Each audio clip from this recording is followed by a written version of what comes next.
Título: Conferência 13: Aspectos arcaicos e infantilismo dos sonhos. Senhores e senhoras, comecemos mais uma vez, partindo da conclusão a que chegamos de que a elaboração onírica, sob a influência da censura dos sonhos, transpõe a ordem dos pensamentos oníricos latentes para um modo de expressão diferente. Os pensamentos latentes não diferem dos nossos conhecidos pensamentos conscientes da vida desperta. O novo modo de expressão nos é incompreensível. Devido a muitos de seus aspectos, temos dito que ele retorna a estados de nossa evolução intelectual que há muito foram suplantados. A linguagem por imagens, as conexões simbólicas, as condições que talvez existiram antes de se desenvolver em nossa linguagem de pensamento. Temos descrito por essa razão o modo de expressão da elaboração onírica como arcaico ou regressivo. Os senhores podem concluir com isto que, se estudarmos mais a elaboração onírica, deveremos conseguir lograr valioso esclarecimento dos poucos conhecidos inícios de nosso desenvolvimento intelectual. Espero que assim seja. Contudo, este trabalho até agora não foi iniciado. A pré-história a qual a elaboração onírica nos faz retroceder é de duas espécies. De um lado, a pré-história do indivíduo, sua infância, e de outro lado, até onde cada indivíduo, de alguma maneira, recapitula em forma abreviada todo o desenvolvimento da espécie humana. Também a pré-história filogenética. Conseguiremos distinguir qual parte dos processos mentais latentes deriva do período pré-histórico do indivíduo e qual parte proveniente da pré-história filogenética. Penso não ser impossível consegui-lo. A mim, por exemplo, parece-me que as conexões simbólicas que o indivíduo jamais adquiriu por aprendizado podem, com razão, exigir serem consideradas como herança filogenética.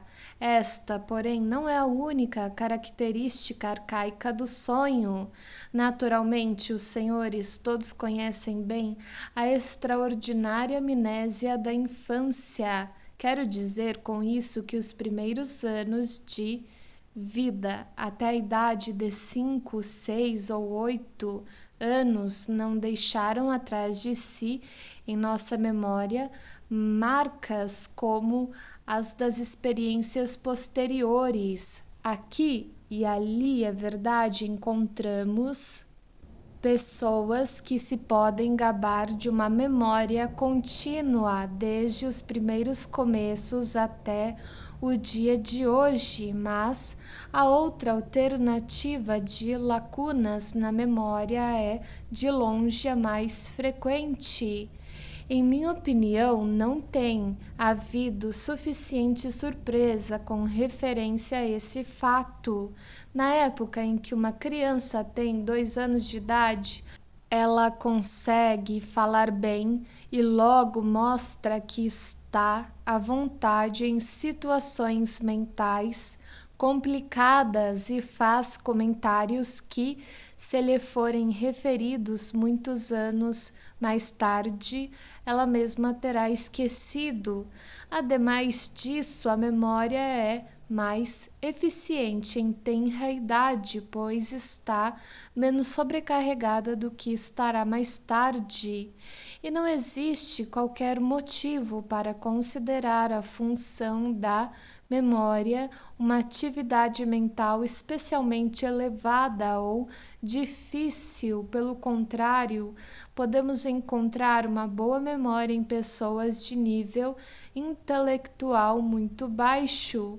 Um segundo fato notável para o qual devo chamar sua atenção e que se aflora do primeiro é que, de permeio ao vazio de memórias que abrange os primeiros anos da infância, sobressaem algumas recordações bem preservadas, na maioria percebidas em forma plástica, que não podem explicar sua sobrevivência.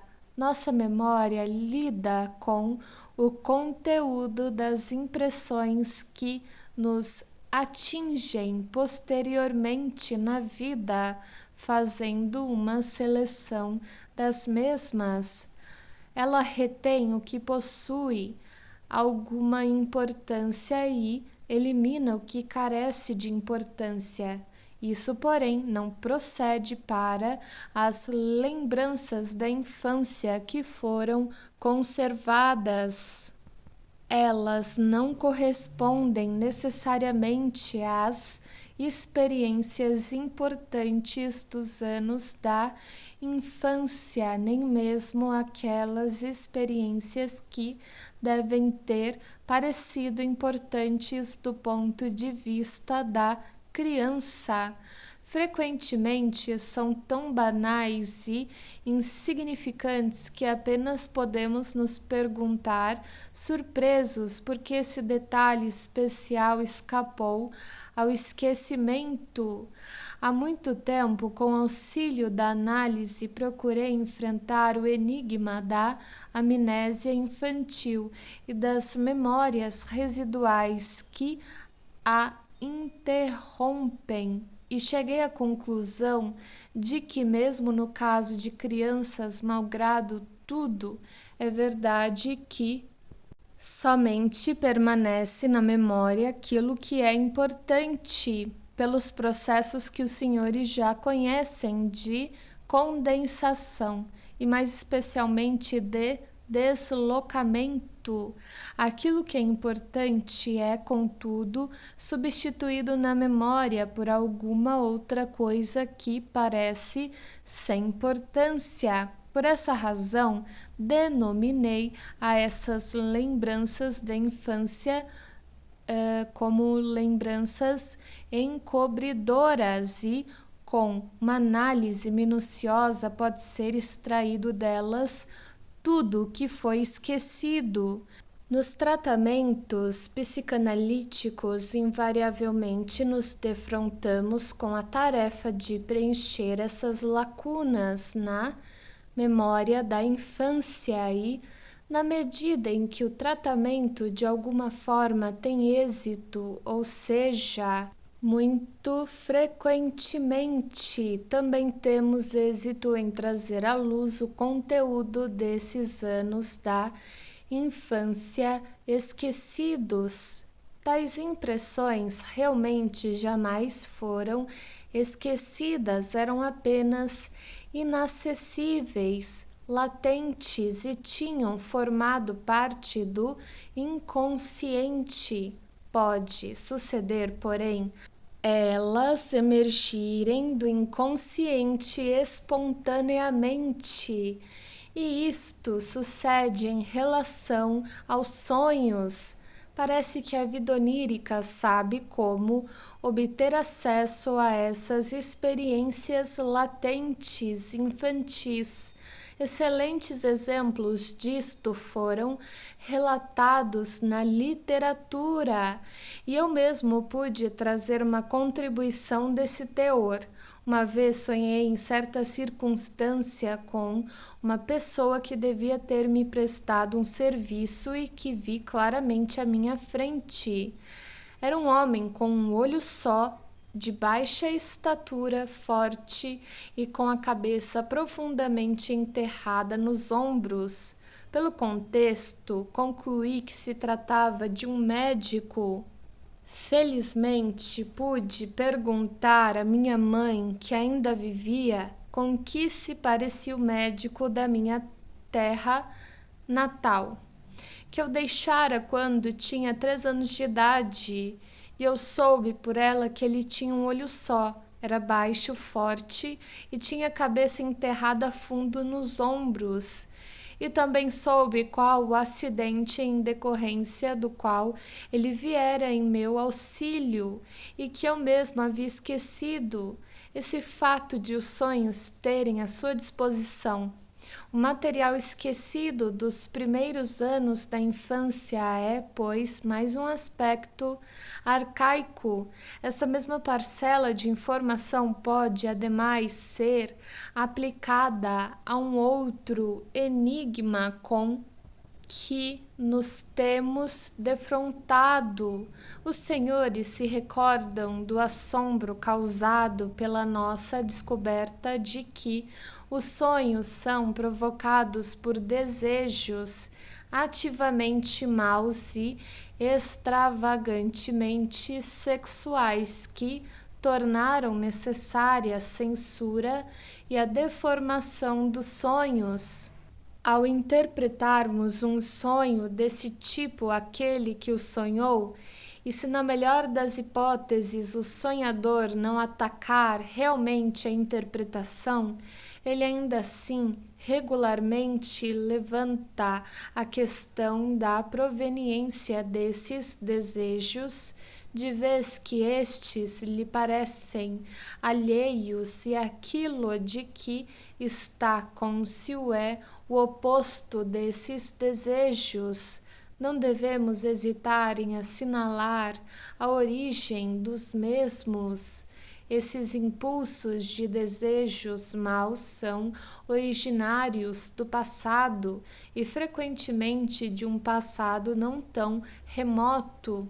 Pode-se demonstrar que houve uma época em que eles eram corriqueiros e conscientes, embora atualmente não sejam mais. Uma mulher cujo sonho significava que desejava ver sua filha única, agora com 17 anos de idade, morta, em sua presença, verificou com nosso auxílio que ela realmente, em certa época, abrigava esse desejo de morte. A filha era fruto de um casamento infeliz que logo se dissolvera. Certa feita, quando ainda trazia essa filha em seu ventre, num acesso de raiva e após uma cena violenta com seu marido, ela golpeara com seus próprios punhos seu corpo, a fim de matar a criança que estava dentro. Quantas mães que amam seus filhos ternamente, hoje em dia talvez com excessiva ternura conceberam-no contra a vontade e, à época, desejaram que o ser vivo dentro delas não mais se desenvolvesse.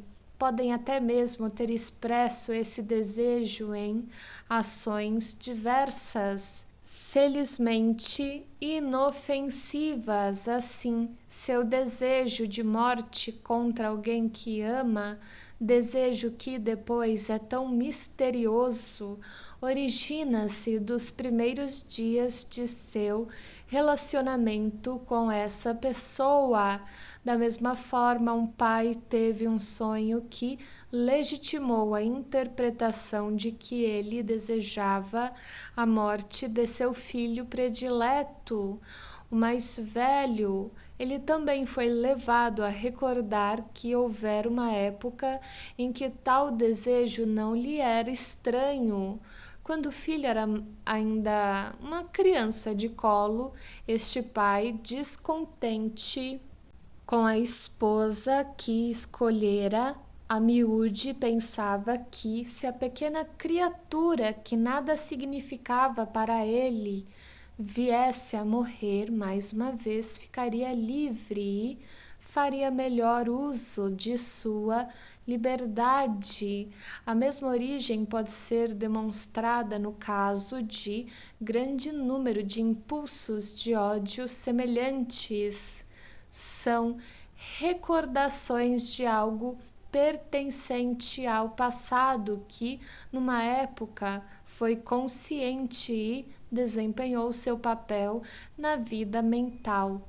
Os senhores tenderão a disso concluir que esses desejos e esses sonhos não deveriam aparecer naqueles casos em que nunca ocorreram transformações desse tipo nas relações com alguém, em que o relacionamento foi do mesmo tipo desde o início.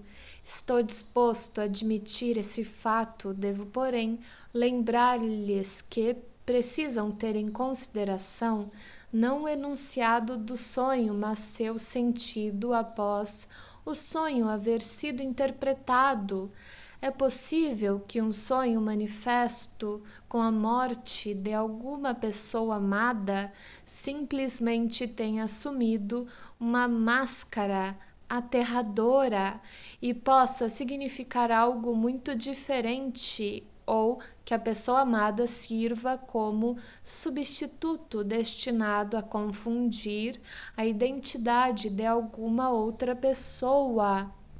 Este mesmo tema pode, contudo, sugerir uma outra questão muito mais séria, ainda que os senhores dirão: este desejo de morte se encontrasse presente em determinada época e seja confirmado pela lembrança, isso ainda não constitui explicação. Afinal, há muito que foi ultrapassado e atualmente só pode estar presente no inconsciente como alguma outra recordação qualquer desprovida de conteúdo emocional e não como um impulso poderoso. Nada fala em favor desta última possibilidade. Por que então foi recordado no sonho? Esta pergunta pode surgir, e com razão. Uma tentativa de respondê-la nos levaria demasiado longe e exigiria que assumíssemos uma posição em um dos pontos mais importantes da teoria dos sonhos. Vejo-me, no entanto, obrigado a manter-me dentro do quadro de referências de nossa exposição e usar de moderação. Assim, preparem-se para uma desistência provisória. Contentemo-nos com a evidência efetiva de esse desejo que ficou para trás poder ser demonstrado como sendo o causador do sonho, e prossigamos com nossa investigação para saber se outros desejos maus podem, de modo semelhante, ser remontados ao passado. Deter-nos-emos nesses desejos de eliminar alguém, os quais, em sua maioria, podem ser atribuídos ao desenfreado egoísmo do sonhador. Um desejo desse tipo muito a miúde pode ser apontado como o maquiador de um sonho. Sempre que alguém, no decurso da vida, se interpõe no caminho de uma pessoa, e como é frequente isso acontecer face à complexidade dos relacionamentos de uma pessoa, um sonho logo se prontifica a matar esse alguém, mesmo que se trate do pai ou da mãe, ou do irmão ou da irmã, do marido ou da esposa. Essa maldade da natureza humana surgiu-nos para grande surpresa nossa e, decididamente, não estávamos propensos a aceitar sem indagações esse resultado da interpretação de sonhos. No entanto, assim que fomos levados a procurar a origem desses desejos no passado, descobrimos o período do passado do indivíduo quando não havia ainda nada de estranho em tal egoísmo e em tais impulsos plenos de desejos dirigidos até mesmo contra os parentes mais próximos. São as crianças e, precisamente nesses primeiros anos, mais tarde velados pela amnésia, que frequentemente manifestam um tal egoísmo em grau extremamente marcado e invariavelmente mostram evidentes rudimentos ou, expressando-se com maior correção, resíduos dele. As crianças amam em primeiro lugar a si próprias e apenas mais tarde é que aprendem a amar os outros e a sacrificar algo de seu ego aos outros. As próprias pessoas a quem uma criança parece amar desde o início, no começo são amadas pela criança porque ela necessita delas e não pode dispensá-las por motivos egoístas mais uma vez. Somente mais tarde o impulso de amar se torna independente do egoísmo. É literalmente verdadeiro que seu egoísmo ensinou a amar. Neste consenso, será interessante comparar a atitude da criança com relação a seu irmão e irmã com sua atitude para com seus pais. Uma criança pequena não ama necessariamente seus irmãos e irmãs. Muitas vezes, obviamente, não os ama. Sem dúvida, ela os odeia como rivais seus. E é fato sabido que esta atitude frequentemente persiste por muitos anos, até ser atingida a maturidade ou mesmo até mais tarde, sem interrupção. Com efeito, muito a miúde, esta atitude é substituída, ou melhor, digamos, é encoberta por outra mais cordial, mas a que é hostil em geral parece ser a que surge primeiro. Essa atitude hostil pode ser observada com muita facilidade em crianças com idade entre 2,5 e 4 ou 5 anos, quando um novo irmãozinho ou irmãzinha aparece, geralmente encontra uma recepção muito inamistosa. São muito comuns os comentários como: não gosto dele, a cegonha pode o levar embora de novo. Depois aproveitam-se de todas as oportunidades para rebaixar o recém-chegado e se fazem tentativas de machucá-lo, e até mesmo se conhecem casos de ataques mortíferos. Se a criança de idade é menor, na época em que a atividade mental da criança se aviva em determinado grau de intensidade, ela já encontra aí seu competidor e a ele se adapta, sendo maior a diferença.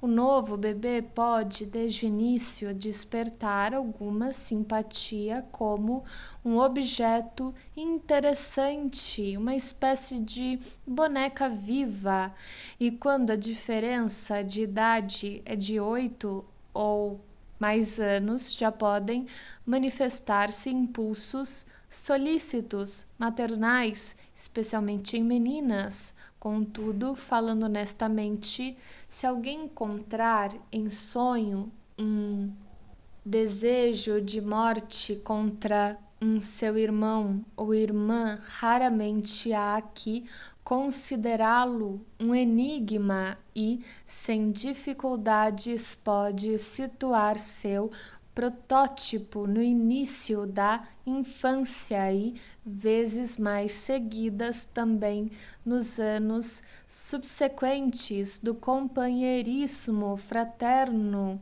Provavelmente não há quarto de crianças sem violentos conflitos entre seus ocupantes. Os motivos de tais desavenças são a rivalidade pelo amor dos pais, pelas posses comuns, pelo espaço vital. Os impulsos hostis são dirigidos contra membros da família mais velhos e também mais novos. Foi Bernard Shaw, segundo penso, quem comentou, abre aspas, via de regra, só existe uma pessoa que uma menina inglesa odeia mais do que sua mãe. É a sua irmã mais velha. Fecha aspas. Neste comentário existe, porém, algo que nos parece estranho. Poderíamos, quando muito, achar compreensíveis o ódio e a competição entre irmãos e irmãs, mas como podemos supor que sentimentos de ódio venham a surgir nas relações entre filha e mãe, entre pai e filhos? Esta relação é sem dúvida uma relação mais favorável também do ponto de vista dos filhos. É o que exigem as nossas expectativas. Achamos que uma ausência de amor é muito mais censurável entre pais e filhos do que entre irmãos e irmãs. No primeiro caso, teríamos tornado esta relação sagrada, ao passo que, no segundo, isso teria permanecido profano. Já a observação corrente pode nos mostrar quão frequentemente as relações afetivas entre os pais e seus filhos adultos deixam de atingir o ideal estabelecido pela sociedade. Quanta hostilidade está pronta para manifestar-se, e se manifestaria se não fosse contida por um misto de devoção filial e impulsos afetuosos. Os motivos dessa hostilidade geralmente são conhecidos e sua tendência é separar-os do mesmo sexo, a filha de sua mãe e o pai de seu filho. A filha encontra em sua mãe autoridade que restringe sua vontade e que está incumbida da tarefa de impor-lhe a renúncia à liberdade sexual, renúncia que também a sociedade exige. Em alguns casos, a filha encontra em sua mãe até mesmo uma competidora que luta por não ser suplantada. A mesma coisa se repete entre filho e pai, e de forma ainda mais flagrante aos olhos do filho. O pai representa todas as restrições sociais relutantemente toleradas. O pai lhe impede o exercício da vontade, o prazer sexual incipiente e, nas famílias em que existe propriedade comum, o desfrute desta. No caso de um herdeiro do trono, essa espera da morte do pai atinge as raias do trágico.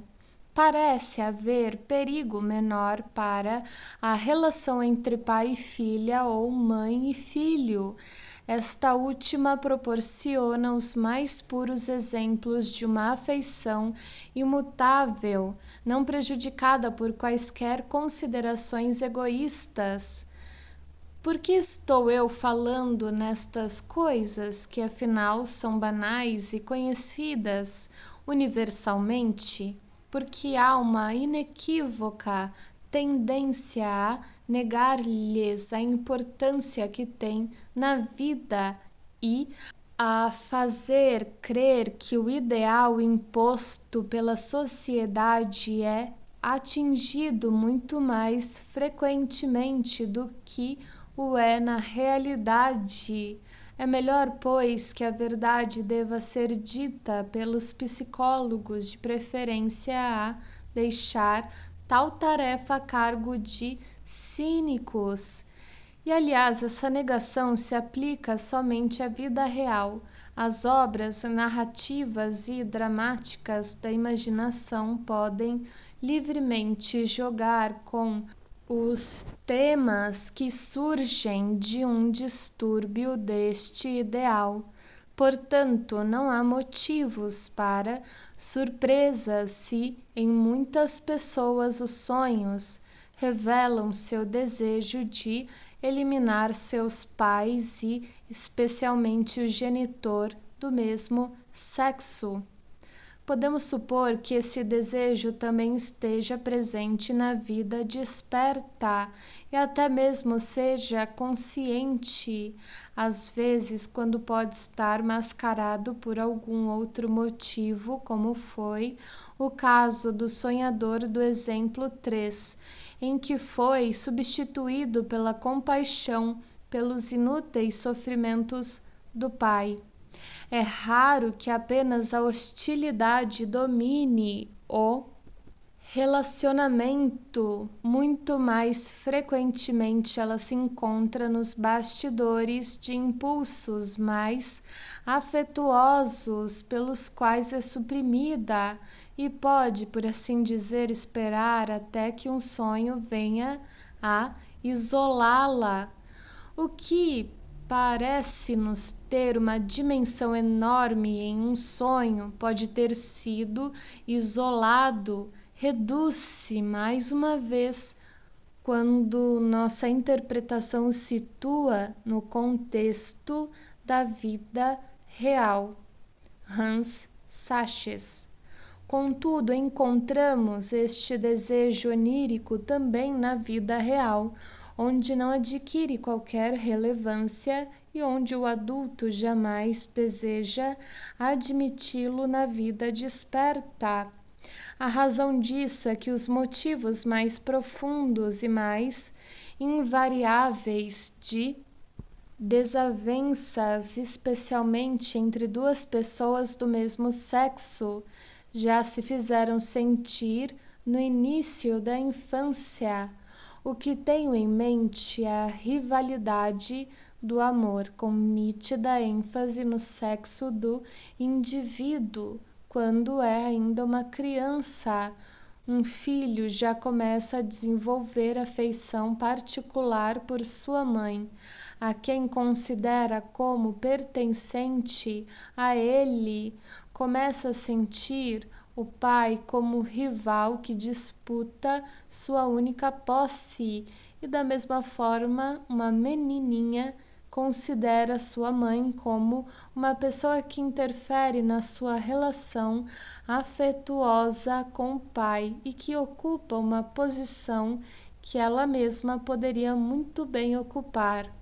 A observação nos mostra quão precoces anos essas atitudes remontam. A essas atitudes chamamos de complexo de Édipo, visto que a lenda de Édipo materializa com apenas uma leve atenuação os dois desejos extremos originários na situação do filho: matar o pai e tomar a mãe como esposa. Não pretendo afirmar que o complexo de Édipo engloba toda a relação dos filhos com os pais.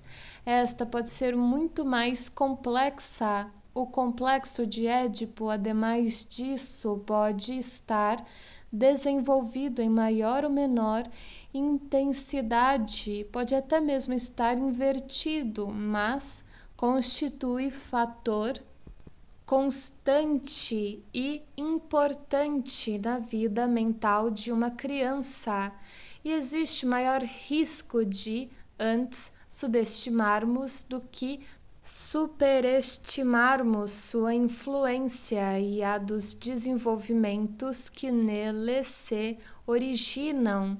Aliás, as crianças frequentemente reagem em sua atitude edipiana a um estímulo proveniente de seus pais que, a miúde, se deixam levar nas suas preferências pela diferença do sexo, de modo que o pai escolherá a filha e a mãe escolherá o filho como favorito ou, no caso de um esfriamento conjugal, como um substituto de um objeto de amor que perdeu seu valor.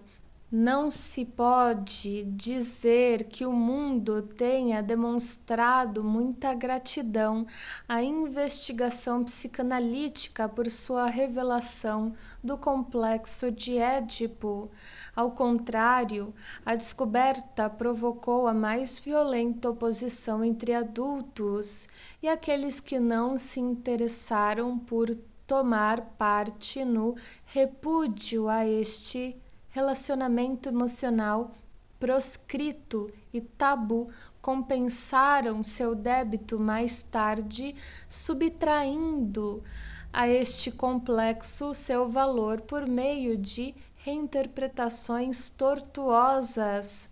Permanece inalterada minha convicção de que não há o que negar ou encobrir. Devemos nos congratular com o fato de ter sido reconhecido pela própria lenda grega como destino inevitável. Mais uma vez é interessante o fato de o complexo de Édipo, que tem sido repudiado na vida real, ter sido deixado a cargo dos escritos imaginativos, ter sido colocado, por assim dizer, livremente à sua disposição.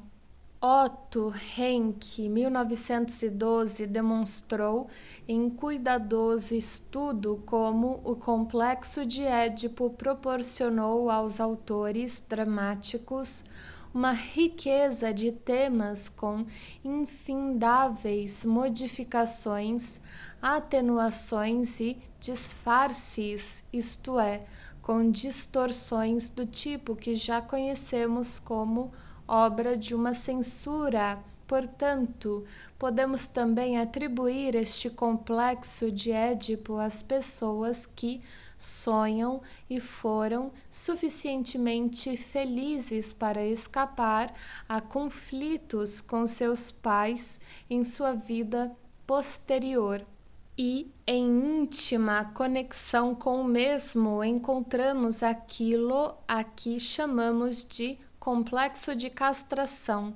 A reação às ameaças contra a criança destinadas a pôr um fim às suas primeiras atividades sexuais, ameaças atribuídas a seu pai, o que já aprendemos de nosso estudo da vida mental das crianças, fará com que esperemos encontrar uma explicação semelhante para o outro grupo de desejos oníricos proibidos, os impulsos sexuais excessivos. Assim, encorajamo-nos a realizar um estudo da evolução da vida sexual das crianças e, com base em muitas informações, chegamos ao que se segue. Primeiro e acima de tudo, é um erro injustificável negar que as crianças têm uma vida sexual e supor que a sexualidade somente inicia na puberdade com a maturação dos genitais. Pelo contrário, desde o início as crianças têm uma intensa vida sexual que difere em muitos pontos daquilo que mais tarde é considerado normal. Aquilo que na vida adulta é descrito como perverso difere do normal por estes aspectos. Primeiro, porque despreza a barreira da espécie, o abismo entre o homem e o animal. Segundo, por transpor a barreira contra a repugnância. Terceiro, a barreira contra o incesto, proibição contra a busca da satisfação sexual em relações consanguíneas próximas. Quarto, a barreira contra pessoas do mesmo sexo. E quinto, por transferir a outros órgãos e áreas do corpo o papel desempenhado pelos genitais. Nenhuma destas barreiras existia desde o começo, foram estabelecidas apenas gradualmente no decorrer do desenvolvimento e da educação. Crianças de tenra idade são livres delas. Não reconhecem qualquer abismo assustador entre seres humanos e animais. A soberba com que os homens se distanciam dos animais não emerge senão mais tarde. Inicialmente, as crianças não mostram qualquer repugnância pelas excreções, porém adquirem-na lentamente sob a pressão da educação. Não dão importância especial à distinção entre os sexos, mas atribuem a ambos a mesma conformação dos genitais. Dirigem seus primeiros desejos sexuais e sua curiosidade àqueles que lhes são mais próximos e, por outras razões, mais caros, os pais, irmãos e irmãs ou babás, e finalmente demonstram, e isto mais tarde rompe novamente no clímax de uma relação amorosa que esperam obter prazer não somente a partir de seus órgãos sexuais, mas que muitas outras partes do corpo exibem a mesma sensibilidade, proporcionando-lhes sensações análogas de prazer e, em decorrência, podem desempenhar o papel de genitais. Assim, pode-se descrever as crianças como perversos polimorfos e, se estes impulsos apenas mostram traços de atividade, isso ocorre, por um lado, porque eles têm intensidade menor quando comparados com os da vida posterior, e por outro lado, porque todas as manifestações sexuais de uma criança são prontamente, energicamente suprimidas pela educação. Esta supressão, por assim dizer, se estende à teoria, pois os adultos se esforçam por não ver uma parte das manifestações sexuais das crianças e por disfarçar uma outra parte, interpretando-lhes erroneamente a natureza sexual, conseguindo assim negá-la em sua totalidade. Frequentemente são estas exatamente as mesmas pessoas que, no trato com as crianças, se enfurecem com qualquer traquinagem sexual sua e depois, em seus escritos, defendem a pureza sexual das mesmas crianças. Quando abandonadas a si próprias ou sob a influência de sedução, a miúde as crianças realizam proezas consideráveis na área da atividade sexual perversa. Os adultos naturalmente têm razão ao não levar isto muito a sério e considerá-lo como criancice ou brincadeira, de vez que as crianças não podem ser condenadas como inteiramente capazes ou inteiramente responsáveis, seja perante o tribunal da moralidade, seja perante a lei. Não obstante, essas coisas existem. Tem sua importância não apenas como indicações da constituição inata de uma criança e como causas e encorajamentos para desenvolvimentos ulteriores. Também nos proporcionam informações acerca da vida sexual das crianças e, assim, acerca da vida sexual humana em geral. Portanto, mais uma vez encontramos todos estes impulsos plenos de desejos perversos por trás de nossos sonhos deformados, e isto somente significa que também neste campo os sonhos deram um passo atrás ao estado de infância. Entre esses desejos proibidos merecem especial ênfase os desejos incestuosos, isto é, aqueles que objetivam a relação sexual com pais, irmãos e irmãs. Os senhores conhecem o horror que se sente ou, ao menos, se manifesta na sociedade humana diante de tal relação e o acento com que se tonificam as proibições contra a mesma.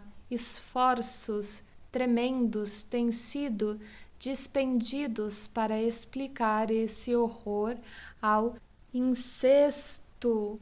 Algumas pessoas supuseram que considerações referentes à reprodução por parte da natureza tivessem encontrado representação psíquica nesta proibição, pois os acasalamentos consanguíneos prejudicariam as características raciais.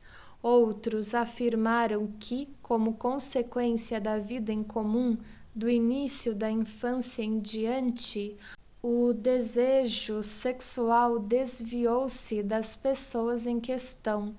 Em ambos estes casos, pode-se observar um evitar do incesto estaria assegurado automaticamente, não se esclareceria por que se exigem essas proibições severas, as quais indicariam antes a presença de um intenso desejo incestuoso. As pesquisas psicanalíticas têm demonstrado inequivocamente que a escolha incestuosa de um objeto de amor é, pelo contrário, a primeira e a invariável escolha, e senão mais tarde é que a resistência contra ela se manifesta. Sem dúvida, não é impossível descobrir a origem desta resistência na psicologia individual. Reunamos agora tudo aquilo com que nossas pesquisas acerca da psicologia da criança têm contribuído para nossa compreensão dos sonhos. Não somente constatamos que o material das vivências esquecidas da infância tem acesso aos sonhos, como também vimos que a vida mental das crianças, com todas as suas características, seu egoísmo, sua escolha incestuosa de objetos de amor e assim por diante, ainda persiste nos sonhos, isto é, no inconsciente, e que os sonhos nos levam de volta todas as noites a esse nível infantil. Confirma-se assim o fato de que, na vida mental, o que é inconsciente é também o que é infantil. A estranha impressão de haver tanta maldade nas pessoas começa a reduzir-se. Esta maldade temida é simplesmente a inicial e primitiva parte infantil da vida mental que podemos encontrar em real atuação nas crianças, a qual, contudo, em parte não damos importância nas crianças devido ao pequeno tamanho delas e, em parte, não a levamos a sério porque das crianças não esperamos elevado padrão ético algum, visto os sonhos regredirem a este nível. Eles dão a impressão de terem revelado o mal que existe em nós. Esta, todavia, é uma aparência enganadora pela qual nos temos deixado atemorizar. Não somos tão maus como tenderíamos a supor a partir da interpretação dos sonhos.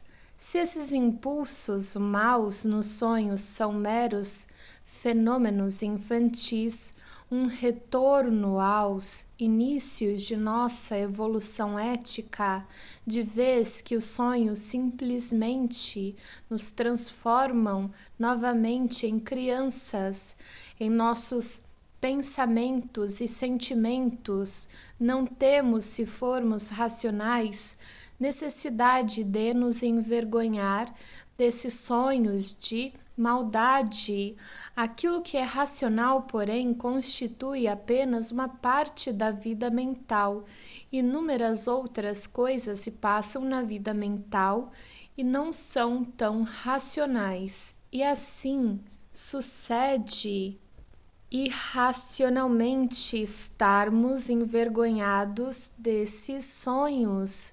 Sujeitamo-los à censura dos sonhos, envergonhamo-nos e irritamos se, por exceção, um desses desejos consegue romper na consciência em forma tão indisfarçada que somos obrigados a reconhecê-los com efeito.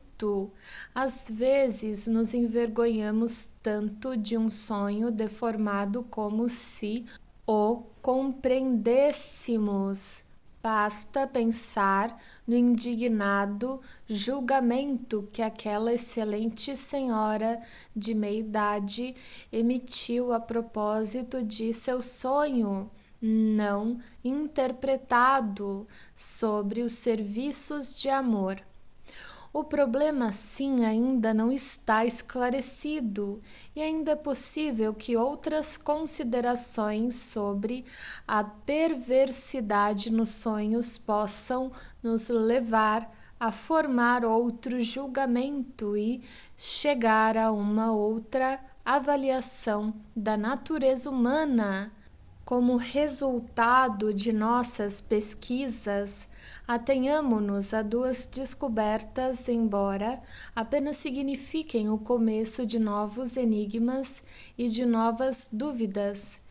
Em primeiro lugar, a regressão da elaboração onírica não é apenas formal, mas também material.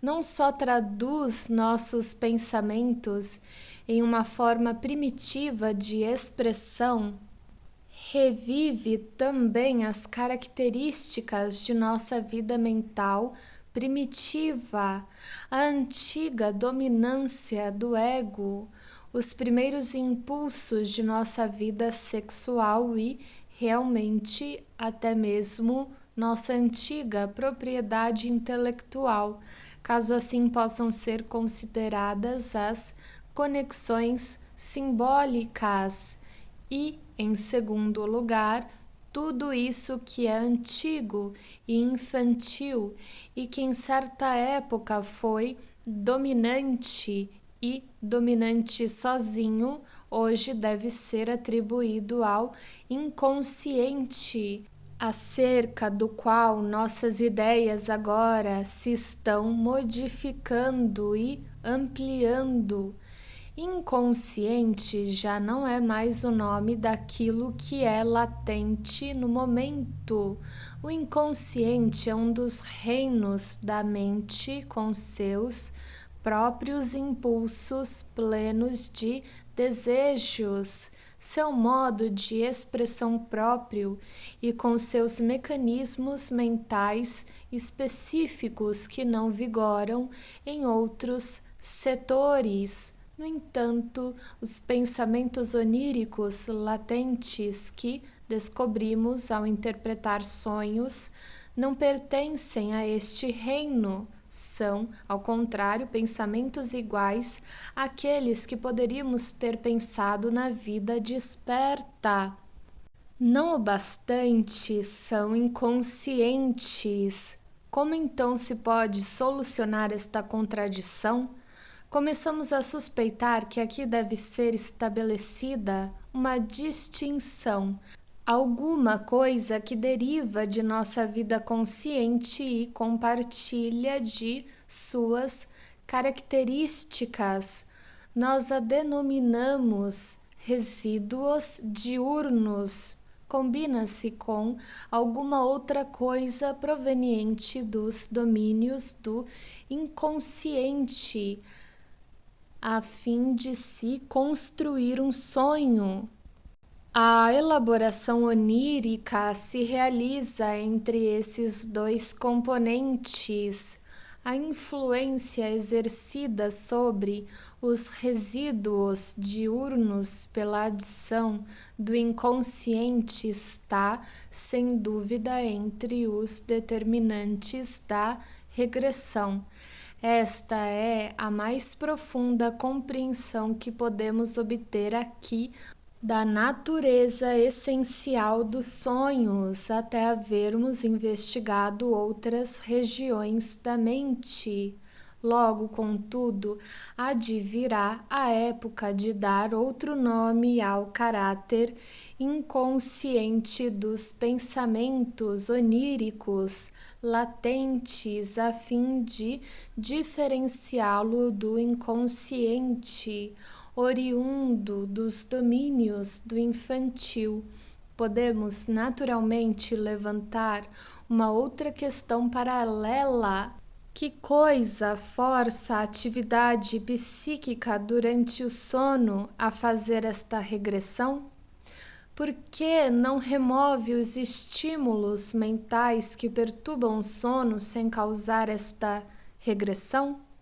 E se para fins de censura de sonhos tem de fazer uso de disfarce, utilizando-se do modo de expressão antigo, agora ininteligível, qual o motivo de reviver também os impulsos, desejos e traços de caráter mentais antigos que hoje em dia estão superados, de fazer uso da regressão material além da regressão formal? A única resposta que poderia nos satisfazer é que apenas desta forma pode um sonho ser construído e que não seria dinamicamente possível o estímulo do sonho ser eliminado de outra maneira. Por enquanto, não temos o direito de dar tal resposta. Contudo,